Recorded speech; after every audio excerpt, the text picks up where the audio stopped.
എല്ലാവർക്കും നമസ്കാരം. ഇന്ന് 2026 മാർച്ച് 14, കൊല്ലവർഷം 1201, കുംഭം 30. ഇന്നത്തെ പൊതുവായ നക്ഷത്രഫലം. ഇന്ന് ഉത്രാടം നക്ഷത്രവും ഏകാദശി തിഥിയും ചേർന്ന് വരുന്ന ദിവസമാണ്. പൊതുവെ മിതമായ ഫലങ്ങളാണ് ഈ ദിവസങ്ങളിൽ പ്രതീക്ഷിക്കാവുന്നത്. അശ്വതി, ഭരണി, കാർത്തിക ഈ നക്ഷത്രക്കാർക്ക് ഇന്ന് കാര്യതടസ്സങ്ങൾ നീങ്ങാനും പുതിയ സംരംഭങ്ങൾ തുടങ്ങാനും അനുകൂലമായ സമയമാണ്. സാമ്പത്തികമായി നേട്ടങ്ങൾ പ്രതീക്ഷിക്കാം. രോഹിണി, മകയിരം, തിരുവാതിര അനാവശ്യമായ ചിലവുകൾ വരാൻ സാധ്യതയുള്ളതിനാൽ പണമിടപാടുകളിൽ ശ്രദ്ധിക്കണം. കുടുംബത്തിൽ സന്തോഷകരമായ അന്തരീക്ഷം നിലനിൽക്കും. പുണർദം, പൂയം, ആയില്യം ഔദ്യോഗിക രംഗത്ത് ഉത്തരവാദിത്തങ്ങൾ വർദ്ധിക്കും.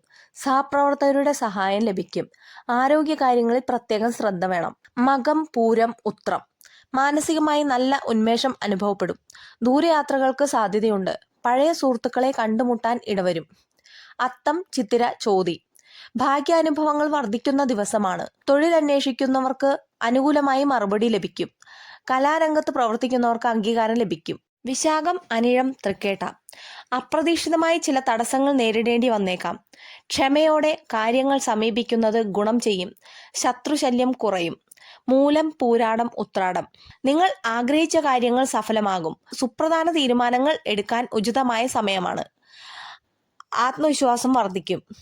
തിരുവോണം, അവിട്ടം, ചതയം വിദേശയാത്രയ്ക്ക് ശ്രമിക്കുന്നവർക്ക് അനുകൂലമായ ഫലങ്ങൾ ലഭിക്കും. വീട് നിർമ്മാണ കാര്യങ്ങളിൽ പുരോഗതി ഉണ്ടാകും. പൂരുരുട്ടാതി, ഉത്രട്ടാതി, രേവതി പരീക്ഷകളിലും അഭിമുഖങ്ങളിലും മികച്ച വിജയം കൈവരിക്കാൻ സാധിക്കും. കുടുംബത്തിൽ മംഗളകർമ്മങ്ങൾ നടക്കാൻ സാധ്യതയുണ്ട്. ശനിയാഴ്ചയായതിനാൽ ശാസ്താഭജനം നടത്തുന്നത് ഗുണകരമാണ്. എല്ലാവർക്കും നല്ലൊരു ദിവസം ആശംസിക്കുന്നു. അതോടൊപ്പം ദൈവാനുഗ്രഹങ്ങളും ഉണ്ടാവട്ടെ.